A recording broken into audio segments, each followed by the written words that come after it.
तो नमस्कार, कैसे हैं आप लोग। चलो आज स्टार्ट कर लेते हैं अपनी क्लास।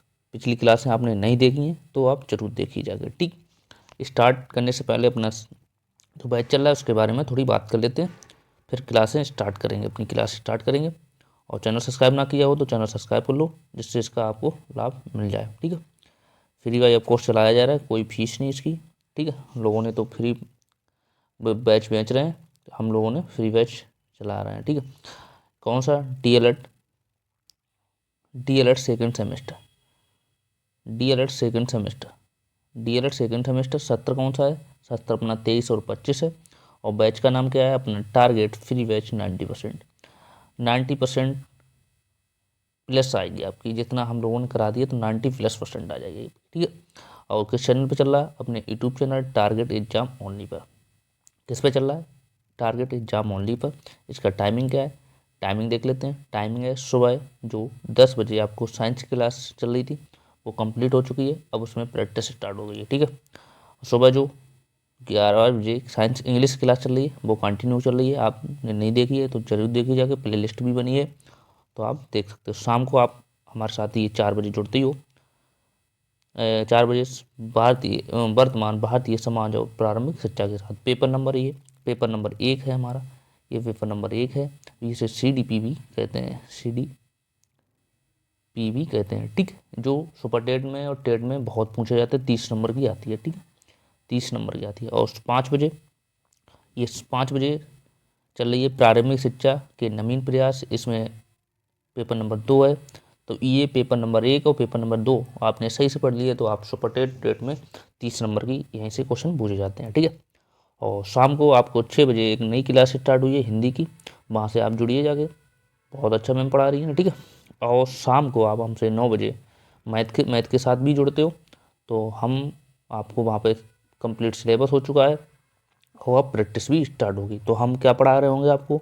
मैथ भी पढ़ाते हैं और वर्तमान भारतीय समाज शिक्षा ये भी हम पढ़ाते हैं। तो चैनल सब्सक्राइब कर लो जिससे आपको इसका लाभ मिल सके। ठीक है, और आप कंटेंट मैच कर लेना, जो लोग बैच बेच रहे हैं उनसे, और मेरा सिलेबस मैच कर लेना कि बेहतर कौन सा है। ठीक है, तो फ्री में लोग उसकी कदर नहीं करते ना, पैसे वालों की ज़्यादा कदर करते हैं। तो आप एक बार मैच कर लेना तो आपको पता लग जाएगा क्या बेस्ट है। ठीक है, तो ये यहाँ पे कंप्लीट हो चुका है। प्लेलिस्ट भी बनी है साइंस की और मैथ की, ये सब की प्लेलिस्ट बनी है, आप जरूर देखिए जाएगा। ठीक है, चलो फिर आज स्टार्ट कर लेते हैं अपनी क्लास। आज अपनी स्टार्ट कर लेते हैं क्लास। कौन सा चल रही है अपनी क्लास? वर्तमान भारतीय समाज और प्रारंभिक शिक्षा। वर्तमान भारतीय समाज और प्रारंभिक शिक्षा, इसकी 2 क्लासें होंगी हैं, 3 क्लासें होंगी, वो आपने नहीं देखी हैं तो जरूर देखी जाएगी। ठीक है, सारा सिलेबस कंटेंट के साथ कराया जा रहा है। चलो ये देख लेते हैं। ये हम लोगों ने कल पढ़ लिया था, दूरस्थ शिक्षा। दूरस्थ शिक्षा अधिगम तथा उसका स्वरूप पढ़ लिया था। इसमें हम पढ़ेंगे, आज पढ़ेंगे मुक्त अधिगम, मुक्त शिक्षा और पत्राचार शिक्षा। ये हम तीनों आज हम पढ़ रहे होंगे, तो इसलिए आपने पिछली कल की क्लासें नहीं देखी हैं। क्लासें होंगी हैं 3, वो आपने नहीं देखी हैं तो आप चैनल पे जाके प्ले, तो वहाँ पे आपको क्लास मिल जाएंगी। ठीक है, तो वो क्लासें देखोगे तो ये आपको और समझ में आएंगी। चलो आज स्टार्ट कर लेते हैं। चलो नेक्स्ट इसके बाद देखते हैं क्या है। ये है मुक्त शिक्षा, ओपन लर्निंग। मुक्त अधिगम मतलब ओपन लर्निंग, ये हम सीख रहेंगे इसमें। ओपन लर्निंग, ओपन लर्निंग इसमें हम पढ़ रहे होंगे। मुक्त अधिगम, मुक्त अधिगम क्या है देखते हैं। मुख्य रूप से मुक्त अधिगम दूरस्थ शिक्षा समझता अवस्था रखता है, किंतु इसका पृथक अस्तित्व में सामान्य शब्दों में गुणा अधिगम मानव मस्तिष्क की एक अवस्था है। मुक्त शिक्षा अधिगम पाठ्यक्रम तथा अधिगम समूह अवयव के चयन तथा नियंत्रण में, यहाँ तक के समय का अवसर तक छात्रों के स्वतंत्रता प्रदान करता है। बिल्कुल सी बात है। मुक्त अधिगम क्या करता है? मुक्त अधिगम का क्या होता है कि मुक्त अधिगम शिक्षा अधिगम पाठ्यक्रम जो होता है आव्यूह मतलब समूह आव्यूह अधिगम पाठ्यक्रम तथा अधिगम के आव्यूह का चयन करता है। ठीक है, चयन करता है तथा नियंत्रण में जहाँ नियंत्रण करता है, ठीक है, शिक्षा को नियंत्रण करता है, तो ये मुक्त पाठ्यक्रम अधिगम है। ठीक, मुक्त अधिगम या ओपन लर्निंग। ठीक है, तो इसका आप एक स्क्रीनशॉट ले लो, इसका आप एक स्क्रीनशॉट ले लो, इसका आप ले लो एक स्क्रीनशॉट, इसका आप ले लो एक स्क्रीनशॉट। ठीक है, तो इसका आप ले लो स्क्रीनशॉट। नेक्स्ट हमारा क्या है पॉइंट, नेक्स्ट है, नेक्स्ट पॉइंट हमारा मुक्त शिक्षा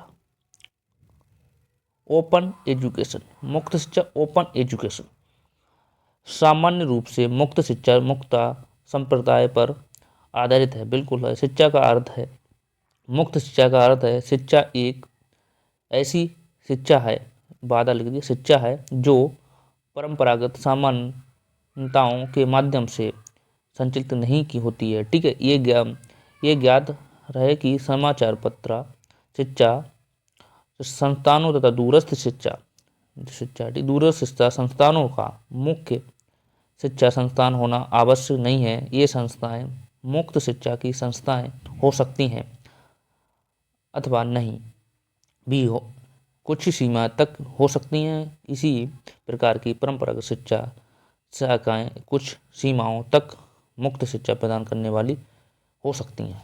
बिल्कुल सही बात है। मुक्त शिक्षा ओपन एजुकेशन क्या होती है? ओपन एजुकेशन आपको ये कह रहा है, ओपन एजुकेशन ये संस्थाएं मुक्त शिक्षा संस्थाएं हो सकती हैं अथवा नहीं भी हो सकती हैं, अथवा कुछ सीमाओं तक हो सकती हैं, मतलब कुछ सीमाओं तक हो सकती हैं। जगह 100% हो जाए ऐसा पॉसिबल नहीं है। ठीक है, तो इसका आप एक स्क्रीनशॉट ले लो, इसका आप एक स्क्रीनशॉट ले लो, इसका आप एक स्क्रीनशॉट ले लो। ठीक है, नेक्स्ट चलते हैं, क्या है पत्राचार शिक्षा, पत्रकार शिक्षा तक का।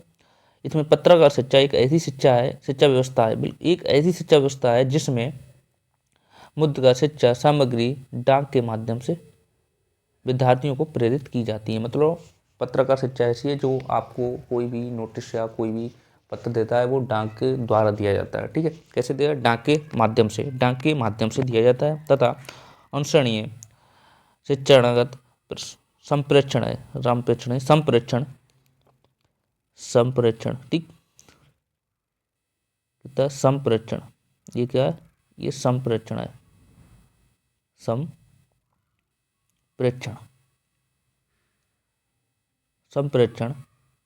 संप्रेक्षण को भी डाक के द्वारा प्रभावी बनाने का प्रयास किया जाता है। बिल्कुल बात है, प्रयास किया जाता है। इस प्रकार के पाठ्यक्रम में प्रवेश तथा परीक्षा की प्रक्रिया परंपरागत शिक्षा के अनुरूप ही होती है। बिल्कुल सही बात है। अर्थात परंपरागत रूप से सर्वप्रथम विद्यार्थियों की प्रवेश परीक्षा ली जाती है, उसके बाद सफल होने के उपरांत उसे पाठ्यक्रम में प्रवेश दिया जाता है।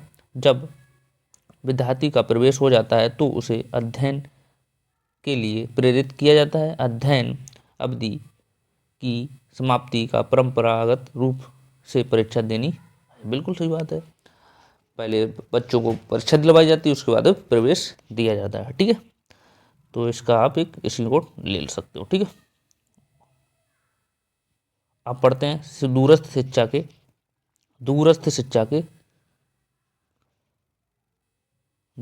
शिक्षा की आवश्यकताएं क्या है? दूरस्थ शिक्षा की आवश्यकताएं, मुद्रित सामग्री, इसमें इस माध्यम दूरस्थ शिक्षा नहीं बल्कि परंपरागत शिक्षा पद्धति का भी महत्व है, महत्व है। इसके अंतर्गत विभिन्न पुस्तकें, अध्ययन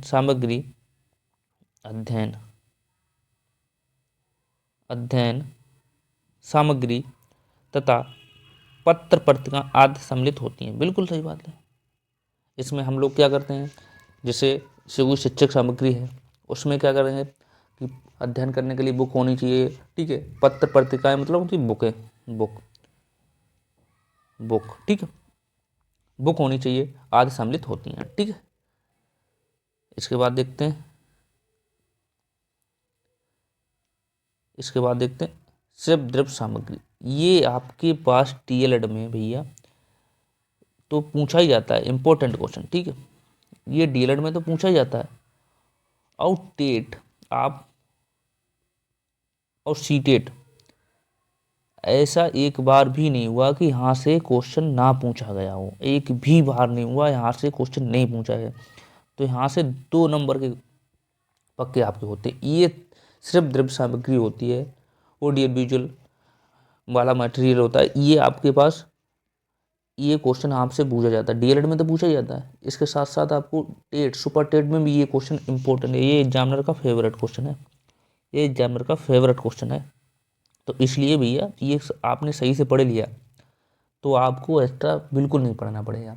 ये आप मेरी बात अभी को नहीं सुन रहे हो, आपको ये लग रहा होगा ये गलत बोल रहे हैं सर। आप जब सुपर टेट या टेट सी टेट दोगे ना तो आपको ये सब वहाँ पे पढ़ना पड़ेगा। वहाँ पे पढ़ोगे तो फिर आपको पता लगेगा कि सही से डीएलएड कर लेते तो ये सारा सब्जेक्ट हमें दोबारा नहीं पढ़ना पड़ता। और यहाँ पे सही से आप पढ़ लोगे, यहाँ पे आप सही से पढ़ लोगे तो आपको डीएलएड के बाद इतना हेल्पफुल मिलेगा, आपको एक्स्ट्रा मेहनत करने की जरूरत ही ना पड़ेगी, आपको एक्स्ट्रा मेहनत करने की जरूरत ही ना पड़ेगी, ठीक है। तो ये सही से आप पढ़ लो, इसके प्रॉपर नोट्स बना लीजिए। ये सारे मटेरियल, सारे इंपॉर्टेंट वो पॉइंट दिए जा रहे हैं जो आपको क्वेश्चन बैंक और बुक में भी ना मिलेंगे ये क्वेश्चन, ठीक है। तो ये सिलेबस आप कंप्लीट कर लो, कंप्लीट कर लिया तो आपके टेट में भी 30 नंबर पक्के हो जाएंगे। पेपर नंबर फर्स्ट और पेपर नंबर 2 सही से पढ़ लिए तो 30 नंबर पक्के हो जाएंगे। डीएलएड में तो होंगे ही हुए, यहाँ भी 30 पर हो जाएंगे, टेट और सीटेट, सीटेट ठीक दोनों में ये पूछे जाते हैं। सीटेट सीटेट दोनों में पूछे जाते हैं ये, ठीक है। चलो पढ़ लेते हैं इसका क्या है। ये आधुनिक सूचनाओं सूचना है, ठीक। सूचना प्रौद्योगिकी का एक महत्वपूर्ण तत्व है। परंपरागत शिक्षा की अपेक्षा दूरस्थ शिक्षा में इसका विस्तृत उपयोग होता है। बिल्कुल है। इंटरनेट इसका सर्वप्रमुख माध्यम है, बिल्कुल इंटरनेट इसका सर्वप्रथम माध्यम है। इसके अतिरिक्त इसमें विभिन्न स्लाइडें, ऑडियो वीडियो, क्लिप सेवा, सीडी सीडी भी होती है, ठीक है, को सम्मिलित किया जाता है। बिल्कुल सही बात है। सीडी जानते हो, सीडी वो करके लगाते हैं, सीडी माध्यम सुन सकते हैं, ऑडियो वीडियो के माध्यम से सीख सकते हैं, ये सामग्री होती है, ठीक है। तो ये भैया सिर्फ द्रव्य वाला ये क्वेश्चन पूछा जाता है, ये क्वेश्चन आपको पूछा जाता है। तो इसका ले लो आप स्क्रीनशॉट, ठीक है, इसका ले लो स्क्रीनशॉट ले लो पहले। चलो आप पढ़ते हैं आगे। अध्ययन समूह, स्टडी ग्रुप क्या होता है? अध्ययन समूह, स्टडी ग्रुप, अध्ययन समूह वह छात्र के साथ है ना, बस साथ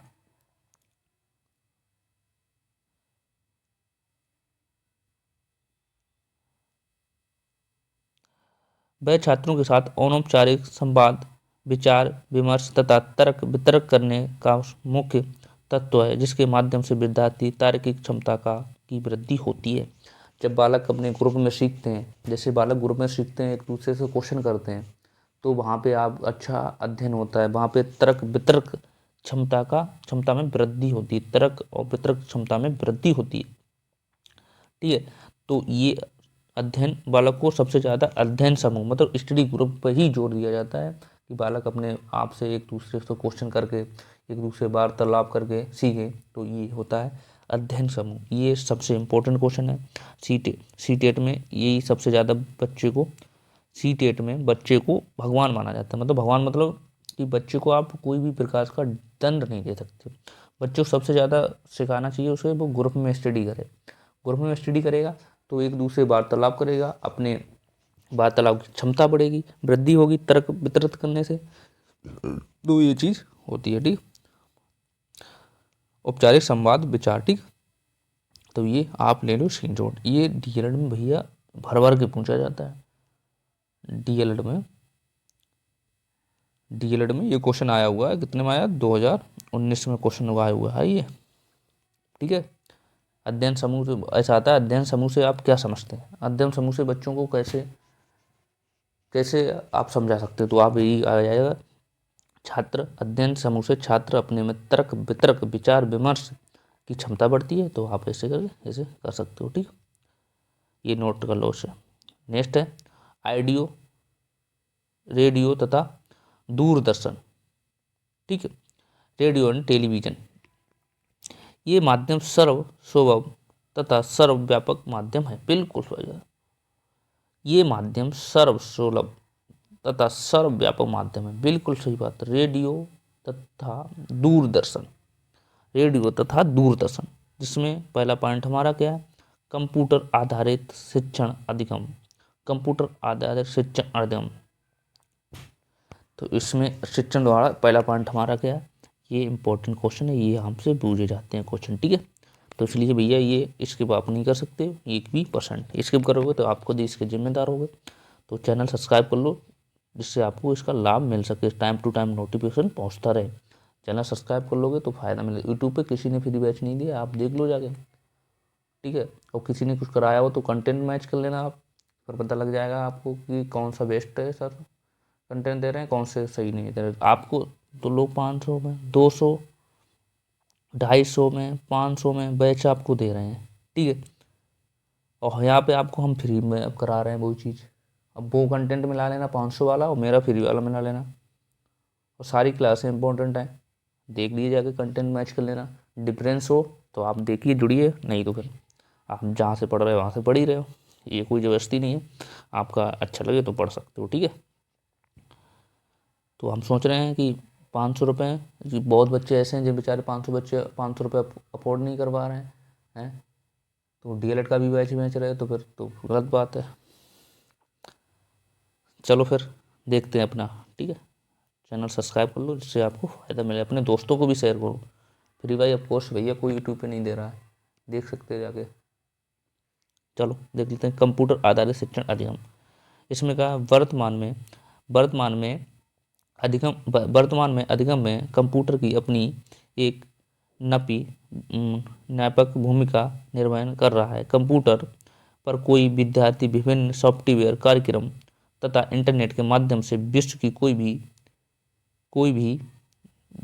है ना कोई भी सूचना पलक झपकते ही प्राप्त कर सकता है। बिल्कुल सही। कंप्यूटर के माध्यम से, जैसे इंटरनेट के माध्यम से, जैसे आप कोई भी चीज़ जानकारी लेने, तो जैसे कोई भी आपको बैच सर्च करना है, DLED सर्च करना है, तो आप यूट्यूब पे जाते हो, यूट्यूब पे सर्च करते हो UP DLED second semester paper number first वर्तमान भारतीय समाज। तो ये इंटरनेट के माध्यम से ही तो आप लोग सोचते कितना पलक झलक झपकते।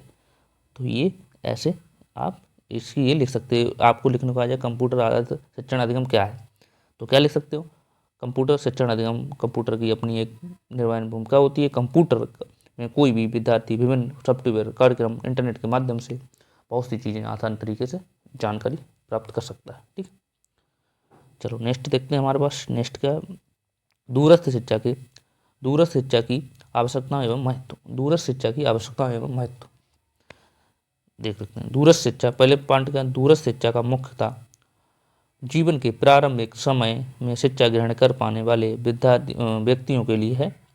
दूरस्थ शिक्षा घर बैठकर ही नहीं शिक्षा ग्रहण करने का अवसर प्रदान करती है। बिल्कुल सही बात है। दूरस्थ शिक्षा का मुख्यतः जीवन के प्रारंभिक समय में शिक्षा ग्रहण कर पाने वाले व्यक्तियों के लिए है। दूरस्थ शिक्षा घर बैठे ही नहीं शिक्षा ग्रहण करने का अवसर प्रदान करती है। घर बैठे ही शिक्षा प्रदान करने का अवसर नहीं बढ़ते। दूरस्थ शिक्षा में तो आपको वहाँ से अपने घर से दूसरे शहर जाना पड़ता है। दूसरा पॉइंट देखते हैं, वह क्षेत्र जहाँ पर शैक्षिक संस्थान उपलब्ध नहीं है, वहीं विद्यार्थी दूरस्थ शिक्षा के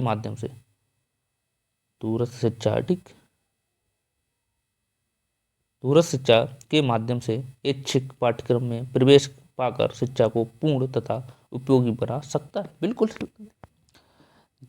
बना सकता है। वह क्षेत्र जहाँ पर शैक्षिक संस्थान उपलब्ध नहीं है, जहाँ पे भैया विद्यालय वगैरह संस्थान वगैरह उपलब्ध नहीं है, तो वहाँ पे कैसे सीख सकते हो, वहीं पर दूरस्थ शिक्षा के माध्यम से इच्छुक पाठ्यक्रम का प्रवेश पाकर पूर्ण शिक्षा प्राप्त कर सकते हो। जहाँ आप रह रहे वहाँ पे विद्यालय वगैरह नहीं है, तो आप कैसे सीख सकते हो, नहीं सीख सकते हो ना।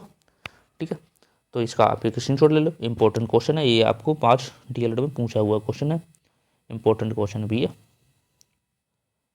नेक्स्ट देखते हैं हमारे पास, नेक्स्ट देखते हैं दूरस्थ शिक्षा के गुण क्या है। दूरस्थ शिक्षा के गुण, ये तो पॉइंट भर भर के पूछा जाता है डीएलएड में, ये पॉइंट तो भर भर के पूछा जाता है डीएलएड में, ठीक है। दूरस्थ शिक्षा के गुण क्या है। दूरस्थ शिक्षा का पहला गुण देख लेते हैं, विद्यार्थी के प्रवेश में सरलता तथा प्रवेश है, ठीक है, प्रवेश में सफलता तथा विविधीकरण की आवश्यकता की पूर्ति करता है, बिल्कुल सही बात है। दूरस्थ शिक्षा के आधुनिक समय में शिक्षा की लगभग नौवीं आवश्यकता की पूर्ति करने में सहायक है, बिल्कुल सही बात है। और ये विद्यार्थियों के समान प्रत्यय का विकास करती है, बिल्कुल बात सही है। दूरस्थ शिक्षा सेवा व्यक्तियों के लिए नवीन शिक्षा के विभिन्न आवासों विभिन्न आवासों की स्थापित करती है, बिल्कुल सही बात। 5वां पॉइंट है, इस शिक्षा को प्राथमिक से लेकर उच्च तक की शिक्षा में प्रयोग किया जाता है, बिल्कुल सही। उच्च से निम्न से प्राथमिक मतलब प्राथमिक से उच्च तक, ठीक। पॉइंट कितना 7वां, ये भारतीय संविधान के उद्देश्य तथा आशाओं को भी पूर्ण करने में सहायता करती है। तो ये इसके गुण हैं भैया, इसके गुण हैं, ये गुण पूछे जाते हैं। इसका ले लो आप स्क्रीनशॉट, इसका ले लो आप स्क्रीनशॉट, ठीक है, इसका ले लो आप स्क्रीनशॉट, ये इसका आप ले लो स्क्रीनशॉट। ये उच्च, यहाँ पे उच्च है, ठीक है, ये काट दो, यहाँ पे उच्च है, ठीक है, ये उच्च है, ठीक है। चलो नेक्स्ट देखते हैं हमारा पॉइंट क्या है। नेक्स्ट देखते हैं बौद्धिककालीन शिक्षा। बौद्धिककालीन शिक्षा क्या है। बौद्धिककालीन शिक्षा क्या होती है। बौद्धिककालीन शिक्षा देखते हैं, भारत के में शिक्षा में जो स्वरूप प्रचलित था उसे बौद्धिककालीन शिक्षा या गुरुकुल की शिक्षा व्यवस्था कहा जाता है। बौद्धिककालीन शिक्षा कहते हैं, गुरुकुल की शिक्षा कहा जाती है। जो पहले स्कूल नहीं थे, पहले गुरुकुल में बच्चे जाकर अपना अध्ययन सीखते थे, ठीक है। जैसा कि नाम से ही स्पष्ट है, वेद पर आधारित शिक्षा या गुरुकुल शिक्षा या गुरु के घर या गुरुकुल में प्राप्त की जाने वाली शिक्षा, कुल नहीं गुरुकुल में प्राप्त की जाने वाली शिक्षा। बौद्धिककालीन का मतलब है जो गुरुकुल में शिक्षा प्राप्त की जाती थी। जैसे बच्चे क्या थे, अपना 5 साल तक तो अपने घर पे रहते थे, 5 साल के बाद बच्चे गुरुकुल में चले जाते शिक्षा प्राप्त करने वाले, तो ये बौद्धिककालीन शिक्षा हुई थी। दूसरा पॉइंट देखते हैं, शिक्षा पर आधारित शिक्षा का अर्थ है ऐसी शिक्षा व्यवस्था जिसमें स्रोत का वेद हैं, ठीक। भारतीय साहित्य में 4 वेद हैं, 4 वेद माने गए, ऋग्वेद, यजुर्वेद और सामवेद और अर्थवेद, 4 वेद माने गए हैं। इसमें कितने वेद का 4 मान माधव है। यजुर्वेद है, ठीक, यजुर्वेद ये माने गए, ठीक। थोड़ा टाइप गलत हो गया। चौथा पॉइंट का, बौद्धिककालीन शिक्षा का अर्थ है स्पष्ट करते हुए अल्वेकर महोदय ने लिखा है कि बौद्धिक युग में भारत में शिक्षा का तात्पर्य प्रकाश का वह स्रोत है जो जीवन के विभिन्न क्षेत्र में हमारा अच्छा प्रदर्शन करता है, अच्छा प्रदर्शन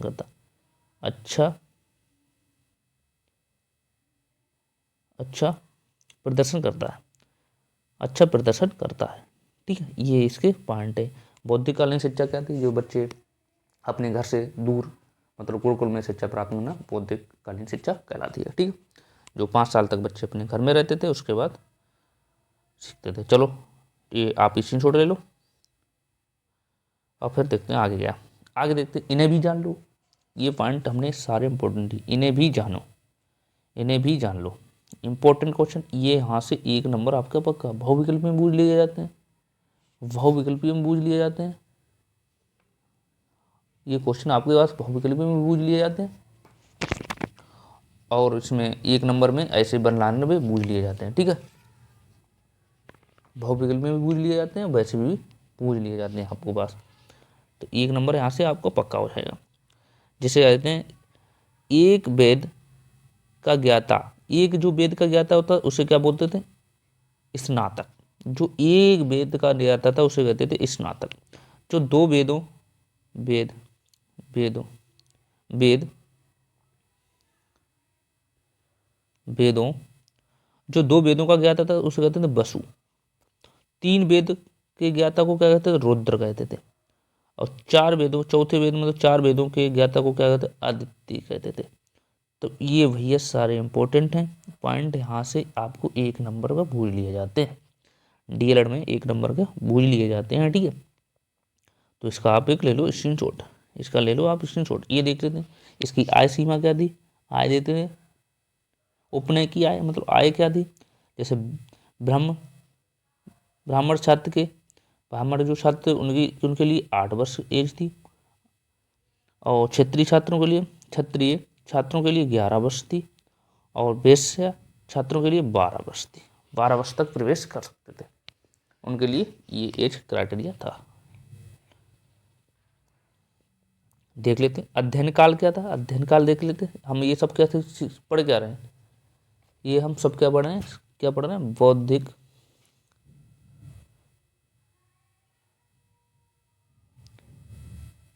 बौद्धकालीन शिक्षा, ये हम सब पढ़ रहे हैं बौद्धकालीन शिक्षा, ये हम सब पढ़ रहे हैं बौद्धकालीन शिक्षा। ठीक है, उसमें ये सब है। इसका अध्ययन काल क्या था, सामान्यतः 12 वर्ष का होता था। स्पष्ट है कि बालक 5 वर्ष तक की शिक्षा घर में संपन्न होती थी। अभी हम पढ़ के आए हैं, बालक 5 वर्ष तक बच्चा अपने मम्मी पापा के साथ रहता था, उसके आगे शिक्षा वे आश्रम में रहकर प्राप्त करता। आश्रम या गुरुकुल एक ही बात है, आश्रम या गुरुकुल में रहकर शिक्षा प्राप्त करता था। ठीक है, नेक्स्ट गुरुकुल की शिक्षा। गुरुकुल की शिक्षा क्या थी, गुरुकुल की शिक्षा पाठ पूछे थे। गुरुकुल की शिक्षा प्राचीन भारत की परंपरा शिक्षा प्रणाली है। गुरुकुल में छात्र अपने गुरु के साथ रहकर विद्यापन करते थे। गुरुकुल में क्या करते थे, छात्र और गुरु एक साथ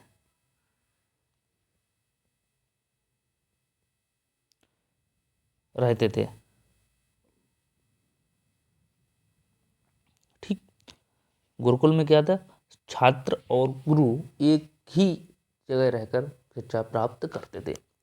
उसमें जो भी गुरु जी का आदेश था, गुरुदेव का, उस टाइम गुरुदेव या गुरु जी बोलते थे, तो उनका ये आदेश था, वही छात्र पालन करते थे। तो गुरुकुल की शिक्षा क्या थी, प्राचीन परंपरा की शिक्षा प्रणाली। गुरुकुल में छात्र अपने गुरु के साथ रहकर विद्यापन करते थे। ठीक है, इसका ले लो आप स्क्रीनशॉट, 1 नंबर में पूछा जाता है, ऐसा पूछा जाता है गुरुकुल की शिक्षा क्या थी। तो गुरुकुल की शिक्षा आप लिख सकते हो, गुरुकुल की शिक्षा में छात्र और गुरु जी एक साथ रहकर शिक्षा अध्ययन करते थे। ठीक, नेक्स्ट पॉइंट हमारा गुरुकुल शिक्षा के बारे में कुछ खास बातें हैं। गुरुकुल शिक्षा के बारे में कुछ खास बातें हैं। खास बातें क्या देख लेते हैं।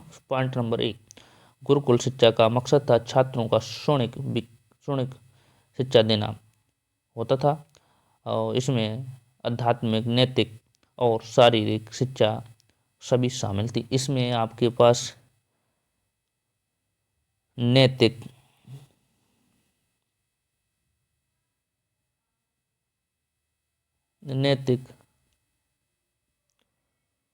शारीरिक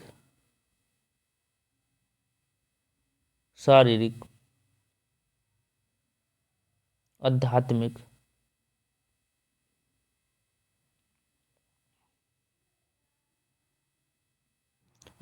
ये सभी शिक्षाएं शामिल थी। गुरुकुल में क्या सब कुछ सिखाया था, इसका मकसद क्या था, बच्चों की नैतिक, शारीरिक और आध्यात्मिक शिक्षा शामिल थी। ठीक, दूसरा पॉइंट देख लेते हैं। गुरुकुल शिक्षा में छात्रों को ईमानदारी, सम्मान, करुणा और अनुशासन जैसे मूल सिखाए जाते थे। बिल्कुल सही बात, बच्चों को सिखाया जाता है अनुशासन में कैसा रहना, करुणा कैसे, ईमानदारी होना चाहिए। बच्चों के अंदर ईमानदारी होगी तभी आप आगे बढ़ सकते हो। और तीसरा पॉइंट हमारा क्या, गुरुकुल शिक्षा में छात्रों को व्यक्तिगत निर्देश मिलता था। व्यक्तिगत निर्देश दिया जाता था, समूह में नहीं दिया जाता। ठीक है, पॉइंट 4, गुरुकुल शिक्षा के तो गुरुकुल शिक्षा में छात्रों को दैनिक जीवन के अनुभवों और बातचीत के जरिए भी ज्ञान दिया जाता था। बिल्कुल सही बात है। गुरुकुल नेक्स्ट पॉइंट 5 है, गुरुकुल शिक्षा में छात्रों के ब्रह्मचर्य का पालन करना होता था। गुरुकुल में क्या था, सबसे पहले ब्रह्मचर्य का पालन करना पड़ता था। ठीक है, गुरुकुल में ब्रह्मचर्य का पालन करना पड़ता था। गुरुकुल शिक्षा में छात्रों को गुरु की सेवा करना होती थी। बिल्कुल सही बात है, तो साधारण पॉइंट है। गुरुकुल शिक्षा में छात्रों की आत्मनिर्भरता और आत्म अनुशासन की आदतें विकसित होती थी। बिल्कुल सही बात है, गुरुकुल में रह के ये सब पॉइंट होते थे। ठीक है, इसका आप ले लो स्क्रीनशॉट, इसका ले लो आप स्क्रीनशॉट, इसका ले लो आप स्क्रीनशॉट। ये कंटेंट आपको कहीं नहीं मिलेगा, इसका ले लो आप स्क्रीनशॉट। इसका ले लो आप स्क्रीनशॉट। चलो देखते हैं नेक्स्ट, गुरुकुल की पूर्णता क्या था। गुरुकुल पूर्णता था क्या? गुरुकुल पूर्णता था क्या? गुरुकुल पूर्णता क्या था? आवासीय शिक्षा प्रदान करने का एकांत स्थान था। बिल्कुल, गुरुकुल एक ऐसा स्थान था जहाँ एकांत था। वहाँ पे जैसे गुरुकुल हमेशा मोस्टली जंगलों में बने होते थे, जैसे गांव जो जहाँ लोग रहते थे, जैसे घर बने रहते, वहाँ से बहुत दूर, गांव से दूर, गांव से दूर, गांव से दूर थे। ठीक, जहाँ 8 से 10 वर्ष के आयु के बच्चा गुरु के साथ में रहकर विद्या अध्ययन करता था। विद्यार्थी गुरु के निर्देश का पूर्णतः पालन करते थे। बिल्कुल, गुरुकुल में बच्चे स्वयं दिनचर्या सभी कार्य करते थे। अब वे अपने उपयोग की सामग्री का निर्माण स्वयं करते थे। बिल्कुल सही बात। वहाँ पे विद्यार्थी अपने खाने पीने या सामग्री का स्वयं व्यवस्था करते थे। ठीक, तो ये आप ले लो स्क्रीनशॉट, ये पॉइंट पूछा जाता है। जैसे पूछा था गुरुकुल था, गुरुकुल की व्यवस्था क्या थी, पूर्णता अर्थ क्या था, तो आप लिख सकते हो आवासीय शिक्षा प्रदान करने का एक एकांत स्थान था जहाँ 8 से 10 वर्ष की आयु के बच्चे गुरु जी के साथ रहते थे। चलो इसका स्क्रीनशॉट ले लो। चलो नेक्स्ट पॉइंट देखते हैं। नेक्स्ट है हमारा, ये देखो, गुरुकुल शिक्षा प्रणाली क्या थी। गुरुकुल शिक्षा प्रणाली थी क्या? गुरुकुल शिक्षा प्रणाली क्या थी, इसका अर्थ क्या था, देख लेते। गुरुकुल या गुरुकुलम संस्कृति गुरुकुल सोमनकृत्य गुरुकुल प्राचीन भाषा में शिक्षा प्रणाली का एक प्रकार था जिसमें शिष्य मतलब शिष्य छात्र या शिष्य दोनों में कुछ भी कह सकते, एक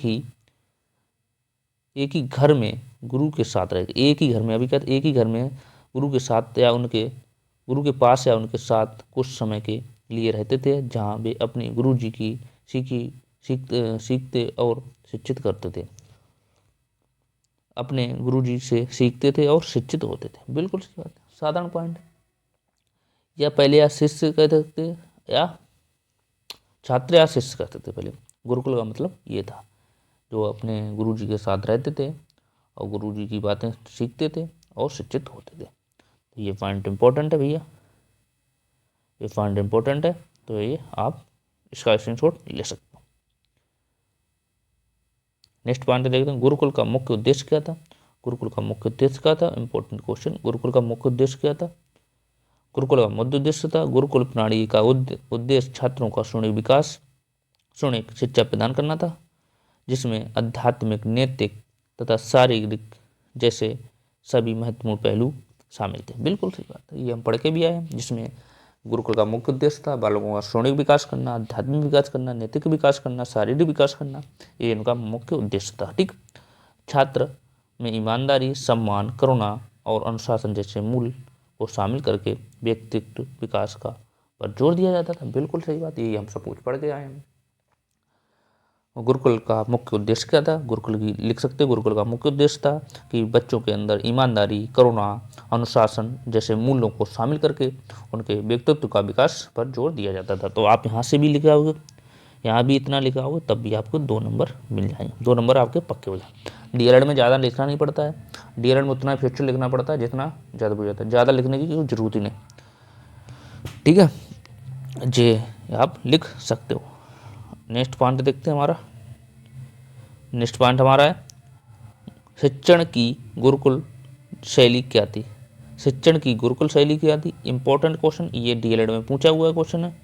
क्या थी, ये सब बौद्धिककालीन शिक्षा में आता है, ये सब बौद्धिककालीन शिक्षा में आता है, बौद्धिककालीन शिक्षा में आता है। ठीक है, गुरुकुल की शिक्षण की गुरुकुल की शैली क्या थी, क्या थी पॉइंट देख लेते हैं।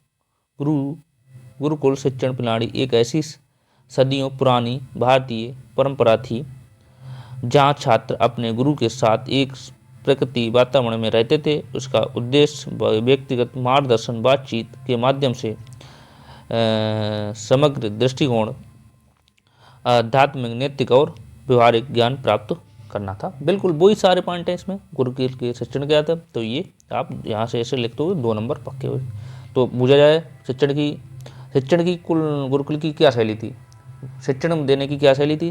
गुरुकुल शिक्षण शैली सदियों पुरानी में तो परंपरा ही है वो, जहाँ छात्र अपने गुरु के साथ प्राकृतिक वातावरण में रहते थे। इसका उद्देश्य व्यक्तिगत मार्गदर्शन, बातचीत करने का तरीका और दृष्टिकोण था, आध्यात्मिक, नैतिक, व्यवहारिक ज्ञान प्राप्त करना था। ठीक है, तो इसका आप एक स्क्रीनशॉट ले लो, जिससे आपका नोट कर लो। स्क्रीनशॉट लेना चाहो स्क्रीनशॉट ले लो, नोट करना चाहो नोट कर लो। देखते हैं, ये देखो गुरुकुल में कितने विषय पढ़ाए जाते थे। गुरुकुल में कितने विषय पढ़ाए जाते थे, इंपॉर्टेंट क्वेश्चन पूछा जाता है, 1 लाइनर में भी पूछ लिया जाता है। तो ये अब भैया इंपॉर्टेंट है, 1 लाइनर में भी पूछ लिया जाता है। ठीक है, 1 लाइनर में भी ये पूछ लिया जाता है। तो देख लेते हैं, कौरव और पांडव ने भी महर्षि द्रोणाचार्य के गुरुकुल में रहकर विद्या अर्जन की। ठीक है, जहाँ कौरव पांडव थे वहाँ भी द्रोणाचार्य के साथ गुरुकुल में रहकर इन्होंने विद्या अर्जित की। और गुरुकुल में श्री कृष्ण राजनीति शास्त्र, कूटनीति, अर्थशास्त्र, नैतिक शिक्षा, धर्म, कर्म, मोक्ष, न्याय दर्शन आदि विषयों की शिक्षा ग्रहण की थी, जिसमें श्री कृष्ण आगे चलकर युग पुरुष सिद्ध हुए थे। बिल्कुल सही बात, इसमें उन्होंने गुरुकुल में क्या सीखी थी, अर्थशास्त्र, कूटनीति, नैतिक शिक्षा, धर्म, कर्म, मोक्ष, ज्ञान, दर्शन आदि की शिक्षा, आदि के विषयों में शिक्षा प्राप्त की थी।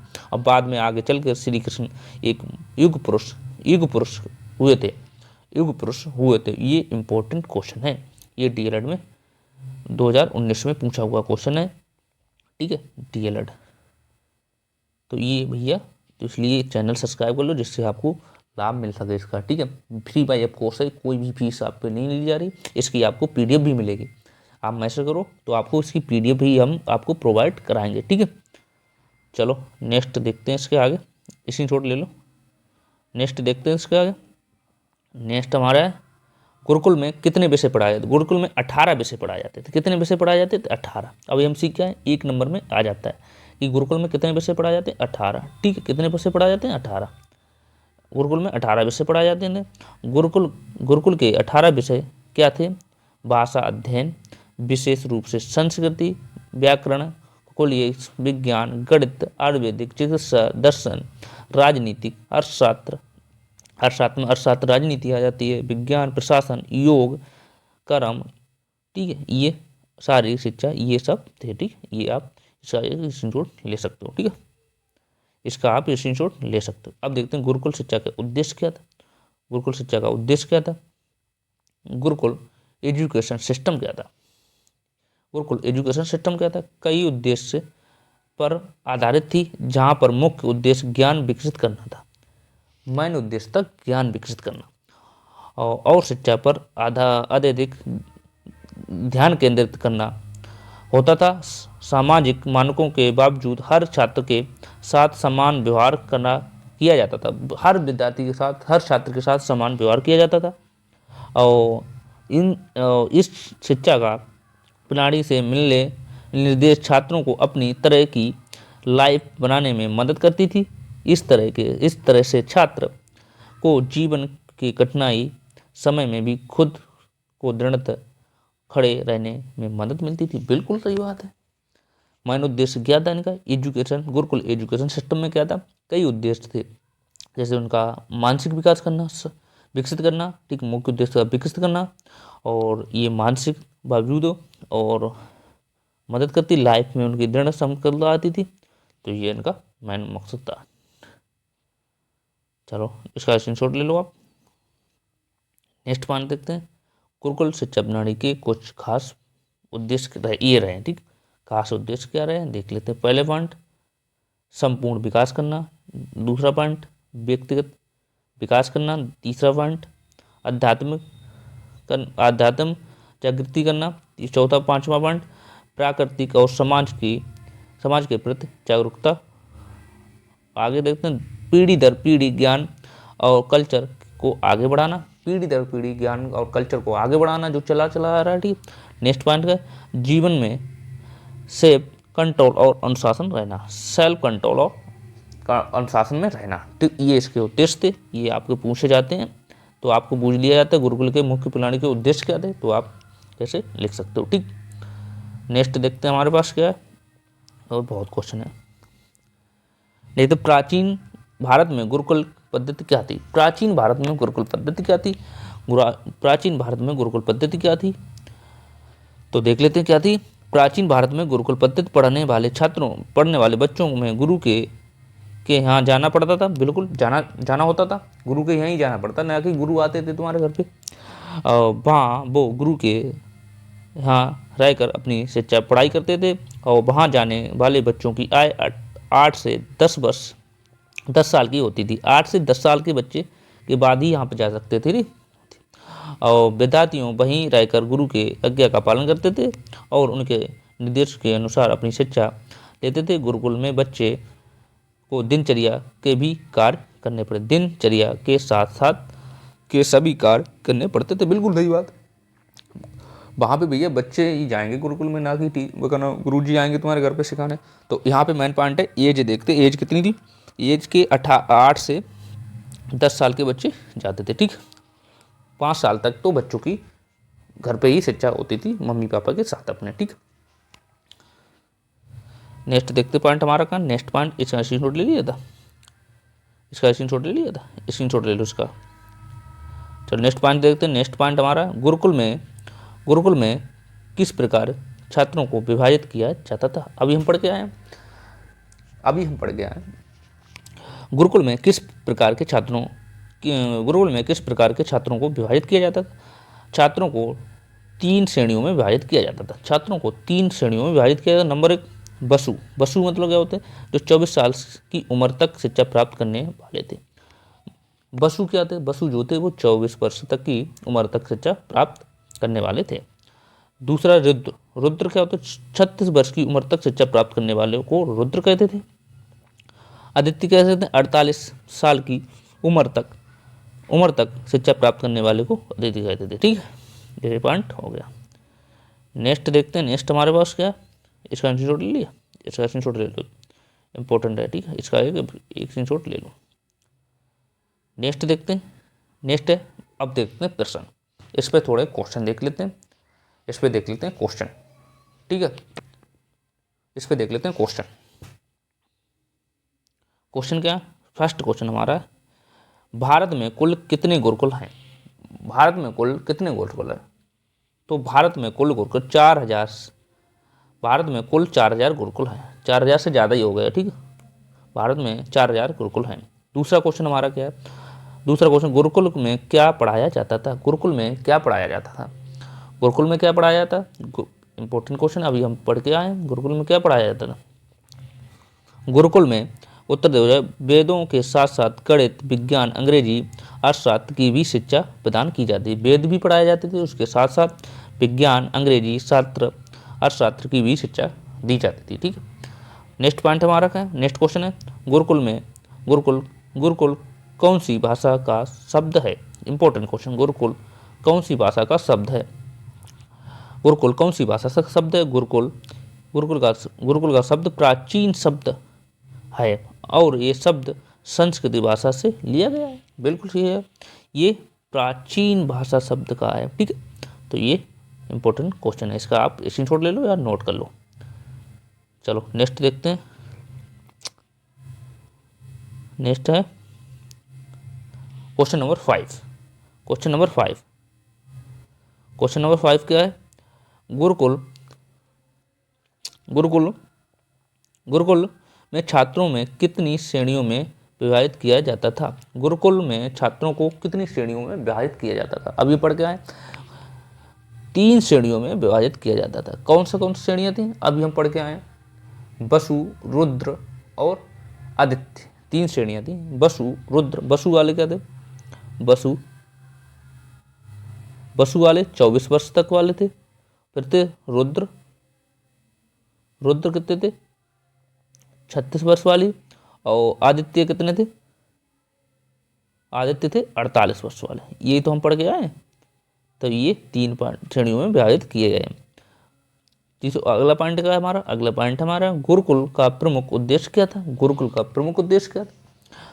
गुरुकुल का प्रमुख उद्देश्य था सामाजिक मानकों के बावजूद हर छात्र को छात्रों के साथ समान व्यवहार करना। बिल्कुल सही बात। Important question.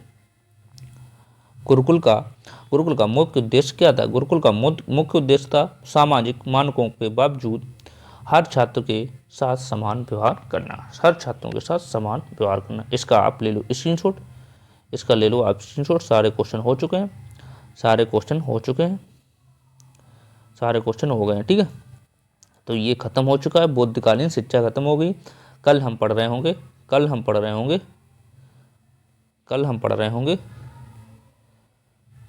होंगे मध्यकालीन शिक्षा। आज होगी प्राचीन कालीन शिक्षा।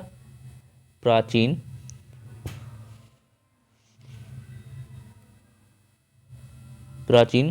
कालीन शिक्षा हुई, कालीन शिक्षा होगी। कल हम पढ़ेंगे, ये हो गया। कल हम पढ़ रहे होंगे मध्यकालीन शिक्षा। कल हम पढ़ रहे होंगे मध्यकालीन शिक्षा। ठीक, मध्यकालीन शिक्षा में क्या हम पढ़ेंगे? मध्यकालीन शिक्षा में पढ़ेंगे मुगल शिक्षा। मध्यकालीन शिक्षा को ही हम कहते हैं मुगल शिक्षा। मुगल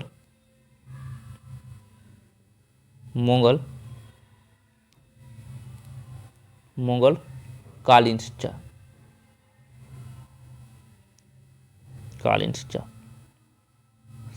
ठीक,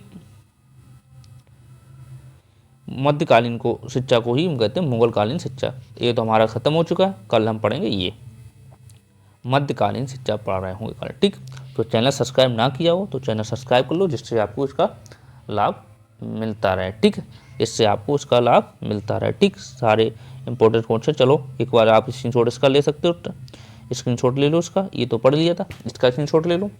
इसका आप स्क्रीनशॉट ले सकते हो, फिर आप इसका स्क्रीनशॉट ले लो, फिर आप इसका स्क्रीनशॉट ले लो, फिर इसका ले लो, फिर ये हम लोगों ने पढ़ा, ये पढ़ा, इसका भी स्क्रीनशॉट ले लो। ये स्क्रीनशॉट ले सकते हो भैया। ये सही से पढ़ लिया तो आपको 30 नंबर टेट में कंफर्म हो जाएंगे। ठीक है, इसका ले लो स्क्रीनशॉट, इसका ले लो स्क्रीनशॉट, फिर इसका स्क्रीनशॉट ले लो, फिर इसका ले लो स्क्रीनशॉट, इसका ले लो स्क्रीनशॉट, इसका ले लो, इसका ले लो एक, इसका ले लो, इसका ले लो स्क्रीनशॉट, इसका ले लो एक, ये ले लो स्क्रीनशॉट, इसका ले लो स्क्रीनशॉट, इसका ले लो, इसका ले लो स्क्रीनशॉट, ये ले लो, ये ले लो स्क्रीनशॉट, इसका स्क्रीनशॉट ले लो, इसका स्क्रीनशॉट ले लो। ठीक, ये कल हम पढ़ेंगे, ये वाला हम पढ़ रहे होंगे। ठीक, ये हम सब पढ़ रहे होंगे। ठीक, ये सही से आपने पढ़ लिया ना? सही से पढ़ लिया ना? सही से पढ़ लिया ना? तो आपके टेट में 30 नंबर आपके पढ़ के हो जाएंगे। पेपर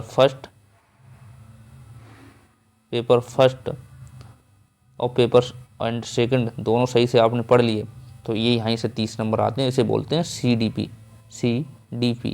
30 नंबर के 30 नंबर CDP आती है, इसे हम बोलते हैं CDP। तो ये आप इसलिए ये सही से पढ़ लो। यहाँ यही सिलेबस है सारा सुपर टेट और टेट का। ठीक है, तो फिर आपकी मर्जी, नहीं पढ़ो तो फिर कोई बात ही नहीं। तो ये अपना बैच चल रहा है, ये बैच देख लेते हैं। ये वाला बैच चल रहा है, इसका आप ले सकते हो आप स्क्रीनशॉट। ये ले चल रहा है अपना बैच, ये बैच चल रहा है।